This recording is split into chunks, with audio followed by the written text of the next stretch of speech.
समलेश्वरी अधा पूरा नहीं है। जय मां समलेश्वरी।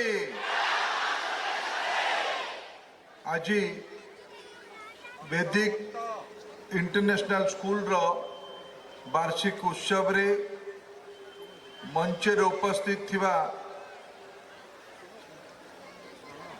ज्योति बिहार संबलपुर यूनिवर्सिटी रो वाइस चांसलर प्रोफेसर विधुभूषण मिश्र महाशय, IIM संबलपुर रो प्रमुख प्रोफेसर महादेव जयसवाल महाशय, वैदिक ग्रुप ऑफ इंस्टीट्यूशंस रो प्रमुख मोर बंधु आनंद अग्रवाल महाशय, वैदिक इंटरनेशनल स्कूल रो प्रिंसिपल आदरणीय सुब्रत कुमार षडंगी महाशय, एटी उपस्थित थिबा आम समस्तंकर प्रिय विधायक आदरणीय नाउरी नायक महाशय, पद्मश्री हलधर नाग महाशय, आध्यात्मिक दुनिया रो अन्यतम प्रमुख व्यक्तित्व आदरणीय जीवन चैतन्य जी महाराज महाशय, समाज जीवन रो समस्त सम्मानित नागरिक वृंद, अभिभावक गण, प्रिय छात्र छात्री भाई भौणी माने, स्कूल सांगरे जोड़ी होइतिबा समस्त बंधु माने, शिक्षक शिक्षयित्री सबु बंधु माने, पत्रकार बंधुगण, मेरे लिए एक सौभाग्य की क्षण है। मेरे मित्र आनंद अग्रवाल, जिनको मैं कई साल पहले से जानता हूं, मैं उनका आज एक नया रूप देख के बहुत प्रसन्न हूं। वो सही मायने में आउट ऑफ बॉक्स सोचने वाले एक व्यक्ति है। सभी तो अपने लीग में चलते हैं, लीग से जो हटके बाहर आ जाता है रिस्क रहता है। आप सभी लोग जिंदगी में रिस्क लेना, लेकिन राइट ट्रैक पे चलोगे तो आनंद अग्रवाल जैसे एक एक्सपेरिमेंट करने वाला व्यक्तित्व बन सकते हो। मैं आप सभी को आनंद अग्रवाल जी जैसे व्यक्ति के साथ जुड़ने के लिए आपको धन्यवाद देता हूं। मित्रों, विशेष करके मेरे नई पीढ़ी की जो छात्र छात्री, मैं तो भाई बहन भी कहना उचित नहीं होगा, मेरे बेटा बेटी जैसे हैं। पसंद आए ना ये बात? तो ताली तो क्यों नहीं मारते हो फिर तो?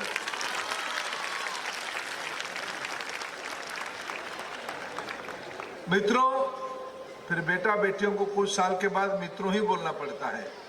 और आज की बच्चों जिनके हाथ में गैजेट है, आप लोगों के हाथ में मोबाइल है कि नहीं है? तो थोड़ा लाइट लगा के दिखाओ तो मैं एक परीक्षा करूंगा बाद में। जिनके हाथ में मोबाइल है और लाइट लगाए, है कि नहीं है? सच में नहीं है? अरे अभी अंधेरे में आनंद जी को दिखेगा नहीं। जिनके पास चुपचाप है दिखा दो, अभी होगा तो देखो। इतने लाइट जल रहा है, और थोड़ा जलाओ। अरे बहुत है इतना तो। अरे ऊपर उधर का लाइट मत दिखाओ भाई, अंधेरा रखो, नहीं तो मोबाइल फोन किसके पास है पकड़ में आ जाएगा, फिर गड़बड़ होगा बाद में। मित्रों, देश में हम आजादी के अमृत महोत्सव अभी अभी समाप्त किए। 1947 में हमारे देश को आजादी मिली। 1947 से 2021-22 तक आजादी को 75 साल पूरे हुए। और उस 47 के पीछे का 100 साल संघर्ष का समय रहा। अभी कल्पना करिए, ठीक उसकी पीछे 100 साल क्या क्या हुआ। उसकी पीछे 100 साल 1835 में, अभी प्रोफेसर मिश्रा अभी बड़े गौरव के साथ कह रहे थे कि मैकॉले ने हमारी देश को लंबे समय तक, अंग्रेजों ने एक विद्वान व्यक्ति मैकॉले को लाया और बताया, भारत जैसे देश को लंबे समय तक पराधीन करने के लिए रास्ता बताओ। ये देश एक अजब देश है। इस देश को सहज पराजय पराधीन नहीं किया जा सकता है। कुछ उपाय बताओ। तो मैकॉले आए 1835 में ब्रिटिश हुकूमत को, ईस्ट इंडिया कंपनी को एक सलाह दिए, इस देश की शिक्षा को जब तक हम नहीं तोड़ेंगे तब तक हम इस देश पे राज नहीं कर सकते। इस देश में ईस्ट इंडिया कंपनी काम नहीं कर सकता है।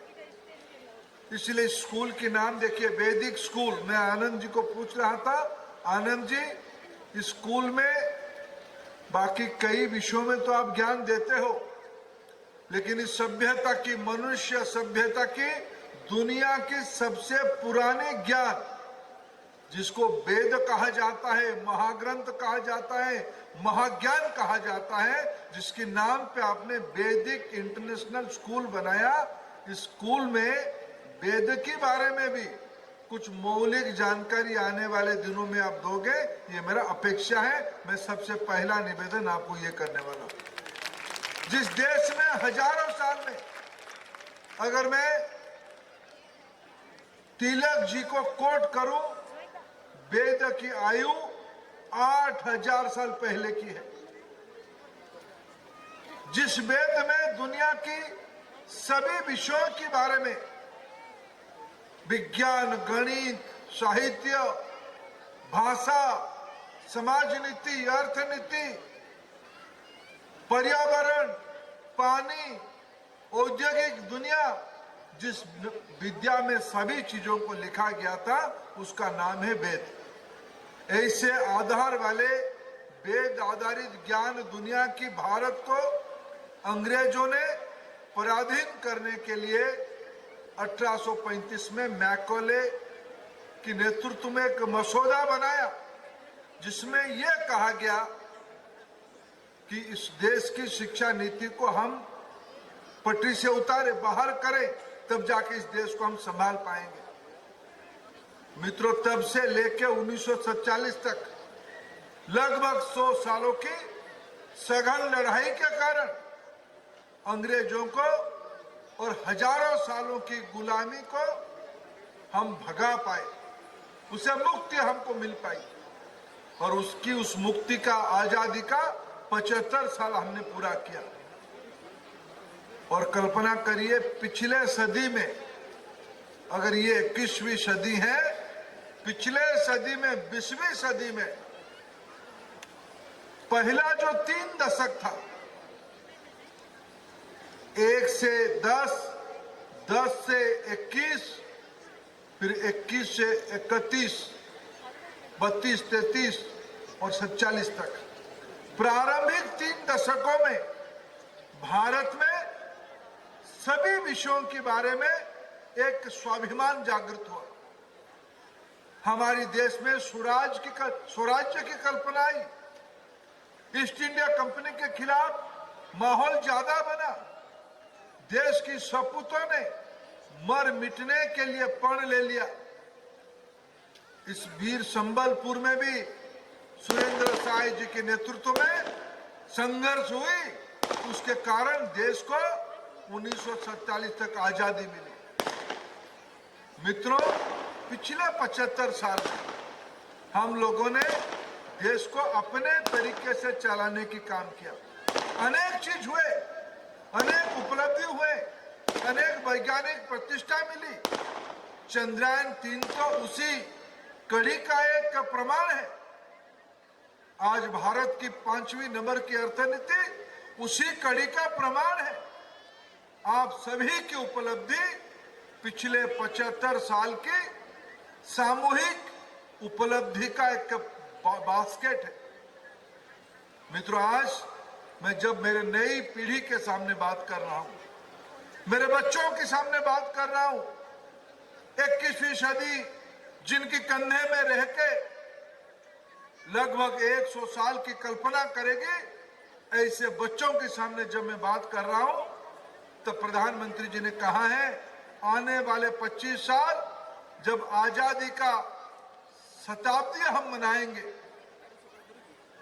2047 तक जब देश को अंग्रेजों की गुलामी की मुक्ति का 100 साल की अवसर मिलेगा, तब देश कैसे होगा। इसलिए प्रधानमंत्री जी ने आह्वान दिया है, विकसित भारत बनानी है। बहुत हो गया, हम अपने देश को बड़ा करना है, विकसित करना है, आत्मनिर्भर करना है, स्वाभिमानी करना है, उद्यमी करना है। इसीलिए मित्र, आज देश में एक नया माहौल बन चुकी है। इसीलिए वैदिक इंटरनेशनल स्कूल ने भी प्रायोरिटी दिया है। कार्तिक पूर्णिमा के दिन हम छुट्टी नहीं मनाएंगे, विकसित भारत बनाने के लिए, उद्यमी मनोवृत्ति बनाने के लिए काम करेंगे। मैं स्कूल की आयोजक, स्कूल की प्रबंधन और सभी बच्चों को साधुवाद देता हूं। आपने सही सोचा, तभी तो देश विकसित हो पाएगा। मित्रों, शिक्षा विभाग लगभग 3.5 दशकों के बाद राष्ट्रीय शिक्षा नीति लाई है। राष्ट्रीय शिक्षा नीति सिर्फ भारत की आवश्यकता को देख के नहीं बनी है, क्योंकि हम मानते हैं वसुधैव कुटुंबकम, सारे दुनिया मेरे परिवार है। आज ये डिसरप्टिव दुनिया में, टेक्नोलॉजी की दुनिया में, इनोवेशन की दुनिया में मैं ये नहीं कह सकता हूं मेरा संबलपुर देश दुनिया की बाकी घटना से प्रभावित नहीं होगा। अगर दुनिया में किसी भी कोने में कुछ होता है तो भारत कहीं दुनिया की दूसरे हिस्सा उसे प्रभावित हो जाता है। अभी अभी हमने देश दुनिया में यूक्रेन और रशिया की तनाव के कारण एनर्जी की प्राइस बढ़ गई, कमोडिटी की प्राइस बढ़ गई, कच्चे तेल की दाम बढ़ गया, दुनिया में महंगाई भी बढ़ गई। इसलिए मित्रों, आज जो सो कॉल्ड डेवलप्ड कंट्री, विकसित देश, पर्यावरण ज्यादा खराब कर रहे हैं, पॉल्यूशन बढ़ा रहे हैं, उसके कारण विश्व के गरीब देशों को नुकसान उठाना पड़ता है। अभी अभी दुबई में COP28 के प्लेटफॉर्म पे दुनिया के नेतृत्व बैठ के इस विषय पे चर्चा कर रहे हैं। मित्रों, इसी सारे विषय को ध्यान में रखते हुए प्रधानमंत्री जी ने सोचा, देश की नई पीढ़ी के लिए नई शिक्षा नीति होनी चाहिए जिसकी चरित्र राष्ट्रीय हो। राष्ट्रीय शिक्षा नीति की अगर मैं 3 चरित्र आपके सामने रखूं, अभी मैं हिंदी में कह रहा हूं, मेरा मातृभाषा उड़िया है, मैं इंग्लिश में कह सकता हूं, लेकिन मैं नहीं कह रहा हूं, क्योंकि मैं जानता हूं भारत में कुल आबादी का 60% से कम लोग इंग्लिश बोलते हैं। मित्रों, जब तक एक बालक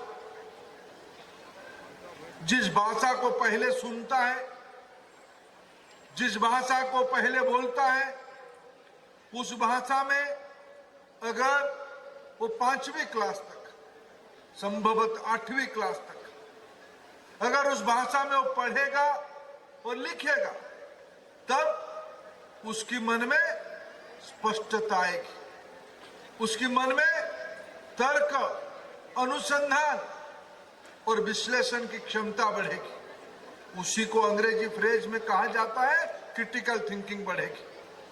वो व्यक्ति नवाचार की ओर बढ़ेगा, इनोवेशन करेगा।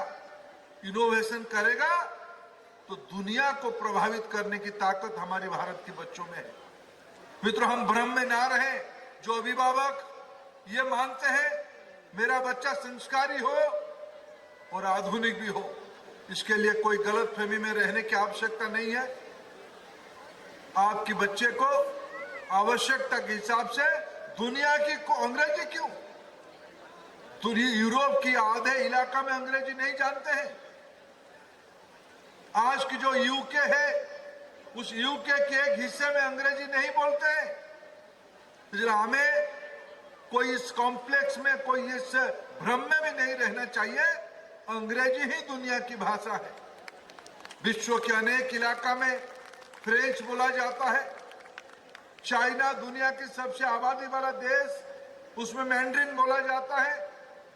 लैटिन अमेरिका की पूरा इलाका स्पेनिश बोलता है। ऐसे ही अंग्रेजी भी हम सीखे, हमें आपत्ति नहीं। हम दुनिया में गुणात्मक धंधा सीखना है, हमको जापानीज लैंग्वेज को सीखने की आवश्यकता है मित्रों। लेकिन हम ये सारा विषय विश्व के एक्सपर्ट्स ने, भारत के विद्वानों ने एक निष्कर्ष पे आई है, जब तक हम अपने मातृभाषा में, अपने स्थानीय भाषा में जब तक हम दक्षता नहीं दिखाएंगे, उसी के अंदर जब हम समझ नहीं बढ़ाएंगे, तब दुनिया की कोई भाषा को हम आत्मसात नहीं कर पाएंगे। इसलिए राष्ट्रीय शिक्षा नीति ने कहा है कि मातृभाषा आधारित पढ़ाई की व्यवस्था की जाएगी। मेरा अपेक्षा रहेगा वैदिक इंटरनेशनल स्कूल उस एक्सपेरिमेंट को, उस योजना को प्रैक्टिस में कन्वर्ट करे, तब अपने बच्चों की ग्रोथ, अपने बच्चों की चौमुखी विकास की ओर हम उसको ले जा पाएंगे। मित्रों, अगर मैं दूसरा चरित्र के बारे में बताऊं, भारत में जिसको एक प्रैक्टिकली सही मायने में कहें, हमें देश में नौकरी तलाशने वाले लोगों से ज्यादा नौकरी बनाने वाले लोग बनानी पड़ेगी। इस देश की अपार संभावना है। इसीलिए अगर वैदिक इंटरनेशनल स्कूल उद्यमिता को महत्व देता है, एंटरप्रेन्योरशिप को महत्व देता है, तब सही रास्ता में है। स्किल डेवलपमेंट को इस बार नई पाठ्य पुस्तक रचना में, नई पाठ्य पुस्तक की रचना में प्राथमिकता दी जा रही है। अगर बच्चा, क्योंकि आजकल स्किल हम सब जानना चाहते हैं, सब सीखना चाहते हैं, लेकिन उसकी एक एस्पिरेशनल व्यवस्था हमारे पास नहीं है। हमारी स्किल की अंडरस्टैंडिंग आईटीआई तक सीमित है, पॉलिटेक्निक तक सीमित है, ऐसा नहीं है। इस बार राष्ट्रीय शिक्षा नीति के तहत 6वीं क्लास से 12वीं क्लास तक स्किल को एक विषय के नाते पढ़ाने की व्यवस्था की जाएगी। अगले साल से इसकी प्रैक्टिस भी शुरू हो जाएगी। मित्रों, बच्चों के ऊपर भार को कम करने के लिए राष्ट्रीय शिक्षा नीति ने कई प्रकार की विमर्श किया है। मैं एक विषय आपके सामने उल्लेख करना चाहूंगा। अगले एकेडमिक ईयर से सारे बच्चों को 10वीं और 12वीं बोर्ड में 2-2 बार एग्जामिनेशन देने का अवसर मिल जाएगा। बोर्ड 2-2 बार होगा। उसमें क्या होगा, कोई लड़का, कोई लड़की, कोई स्टूडेंट्स चाहे तो 1 बार दे सकता है, चाहे तो 2 बार दे सकते हैं। ये ऑप्शन उसी के हाथ में है। और नंबर किसकी काउंट की जाएगी? दोनों में से आगे वाला हो या पीछे परीक्षा जो दिया है, दोनों में से जिसमें ज्यादा नंबर लेके आएगा उसी को बोर्ड एग्जामिनेशन मान लो। अभी तो तनाव रहता है, भाई बोर्ड 1 बार होती है, उसमें भी अच्छा परीक्षा देना है, नंबर लाना है, फिर हमको एंट्रेंस परीक्षा के लिए भी बैठना है। इसी प्रेशर में बच्चा दब जाता है। उसको मुक्त करने के लिए सरकार ने निर्णय किया है, बोर्ड एग्जामिनेशन अगले साल से 10वीं और 12वीं में 2-2 बार की जाएगी। मित्रों, अगर मैं तीसरा विषय को कहूं, मित्रों, कोई भी समाज अपने जड़ से अगर नहीं जुड़ेगी, अपने पूर्वजों के बारे में गौरव नहीं करेगा, मैं कौन हूं उसके अभिमान में उसके अंदर नहीं आएगा, तब मित्र वो समाज, क्योंकि ये कहा जाता है इतिहास भविष्य में चलने के लिए आईना के काम करता है। समाज में, सभ्यता में आत्मस्वाभिमान, गौरव, ये सब महत्वपूर्ण चीज होती है। और आप तो सौभाग्यशाली हो, संबलपुर में आप सब पढ़ रहे हो। संबलपुर हमारी सभ्यता की, मैं जानबूझ के शब्द लगा रहा हूं, सभ्यता, हमारी राज्य, हमारी देश, इस महानदी के किनारे बसा हुआ ये बसती हजारों साल से ही मानव सभ्यता है। आप सभी लोग उसी धरोहर को 21वीं सदी में नए सिरे से आगे ले जाने के लिए काम कर रहे हो। मित्रों, रूटेडनेस और फॉरवर्ड लुकिंग, जड़ से जुड़ा हुआ, और 21वीं सदी में जो नई दुनिया बनने वाली है उस दुनिया को ध्यान में रखते हुए शिक्षा नीति की चरित्र बनी है। भाषा हो या परीक्षा को अनबर्डन करने की बात हो, स्किल डेवलपमेंट हो या विषय को जड़ से जोड़ के भविष्य को देखने का फ्यूचरिस्टिक बनाने की बात हो, आज राष्ट्रीय शिक्षा नीति की सब हिस्सा है। मैं अपेक्षा रखूंगा वैदिक इंटरनेशनल स्कूल्स के ऊपर, उनके अभिभावक, उनकी मैनेजमेंट से। आप संबलपुर नहीं, आप तो 3 स्कूल होने वाले हो, आप और बढ़ो और आपकी समृद्धि हो। लेकिन मेरा अपेक्षा रहेगा ये समाज में कैटलिस्ट काम करे, द्योतक के काम करे, इंटरमीडिएरी की काम करे, एक एग्जाम्पल सेट करे। आपकी प्रेरणा से, आपकी एग्जाम्पल से दुनिया प्रभावित हो। आज आपकी सफलता को मैं प्रशंसा करता हूं। मित्रों, मैं जब आया हूं आपके बीच में, मैं कुछ अपेक्षा भी आपके सामने रखना चाहता हूं, विशेष करके बच्चों के सामने। मित्रों, अगर हम एक कहानी में यहाँ आया, मैं बहुत प्रभावित हुआ, क्योंकि मैं जब आ रहा था वहां रामायण की एक वर्णन हो रही थी। राम जी, सीता जी, हनुमान जी, शायद वनवास के समय के एक चित्र हमारे सामने था। मित्रों, हमारे देश में राम रग रग में बसा है, इसीलिए 600 साल की इंतजार अभी खत्म होने वाला है। अगले 22 जनवरी को भारत में भव्य राम मंदिर में प्राण प्रतिष्ठा होगा, राम लाला जी विराजेंगे और देश उसमें विभोरित होगा। मित्रों, राम हमारी देश में एक पर्यायवाची व्यवस्था है। राम सिर्फ एक भगवान नहीं है, एक आस्था के केंद्र नहीं है। हम कहते हैं राम राज्य, गुड गवर्नेंस, अच्छे चीजों की मानक राम है। अच्छे चीजों की मानक राम है। राम राज्य आएगा।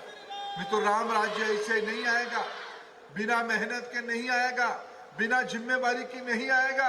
आज आवश्यकता क्या है? मैंने स्कूल के बारे में पढ़ा हूं, आप पर्यावरण के बारे में बहुत दायित्व लेते हो, स्वच्छता के बारे में बहुत दायित्व लेते हो। आज ही प्रधानमंत्री जी ने एक मंच पे सुबह कहा, फिट इंडिया को, विकसित भारत के काम पे लगनी चाहिए। अगर आज की बच्चा तंदुरुस्त नहीं होगा तो आने वाले 25 साल के बाद वो जब 35 साल का, 40 साल का होगा, अगर वो मेहनत नहीं कर पाएगा तो विकसित भारत हमारा कैसे होगा? इसीलिए खेलना, मैं आते ही पूछा कि इस परिसर में खेल की मैदान कितना बड़ा है। खेलना, पढ़ना, चौमुखी विकास की ओर जाना, यह आज भारत की, विकसित भारत के लिए हमारे दायित्व है। हम सभी लोग, रामचंद्र जी ने लंका विजय करने के लिए सेतुबंध बांधा था, राम सेतु बनी थी। बहुत ताकतवर लोग राम सेतु बनाने में लगे थे। हनुमान जी लगे थे, सुग्रीव जी लगे थे, अंगद लगे थे, सब लोग लगे थे। लेकिन गिलहरी भी लगा था, गिलहरी भी बालू झाड़ा, तब तो राम सेतु बना। हम सब गिलहरी है, अगर हम थोड़े थोड़े दायित्व लेंगे तब राम सेतु यानी विकसित भारत बनेगा। मैं आपको एक शपथ दिलाना चाहता हूं। आप शपथ लेंगे, विकसित भारत के लिए, बनाने के लिए आप लोग तैयार हो? विकसित भारत बनाने के लिए नई पीढ़ी तैयार है? शपथ लेंगे मेरे साथ आप खड़े हो जाओ और अपना दाहिना हाथ सामने रखो। मैं एक एक शब्द पढ़ूंगा, आप उसकी शपथ लेना। और जिनके हाथ में टॉर्च है उस टॉर्च को आप लगाओ। बाकी लोग जिनके हाथ में, जो भी हो, जिस आयु वर्ग का हो, जिनके हाथ में टॉर्च है, विकसित भारत के लिए लाइट दिया जलाओ, टेक्नोलॉजी का दिया जलाओ, टेक्नोलॉजी के दिया पीछे। जिनके हाथ में टेक्नोलॉजी के माध्यम से दिया है, लाइट लगा दीजिए उनके ऊपर। सब अपना दिया जलाए और अपने दाहिने हाथ सामने लाए। दाहिने हाथ हम सामने लाए, एक भी दिया नहीं बुझनी चाहिए। जब तक शपथ होगा तब तक ये पूरा दिया जलेगा। मीडिया के मित्र और कैमरा चलाने वाले मित्र उस दृश्य को लीजिए। हमें शपथ करू कि 2047 सुधा भारत को एक आत्मनिर्भर तथा विकसित राष्ट्र ने परिणत करिवार स्वप्न को साकार करिबा। हमें शपथ करू कि दासत्वर मानसिकता को समूले निपात करिबा। हमें शपथ करू कि देशर समृद्ध संस्कृति और परंपरा को नहीं गर्व करिबा। हमें शपथ करू कि भारत एकता और अखंडता को सुदृढ़ करिबा एवं देशर सुरक्षा पाई समर्पित व्यक्ति विशेषण को सम्मान करिबा। हमें शपथ करू कि नागरिक भावे देश प्रति निजर कर्तव्य को निष्ठार सह पालन करिबा। भारत माता की, भारत माता की, वंदे वंदे, जय जगन्नाथ, जय मां समलेश्वरी की। बहुत धन्यवाद।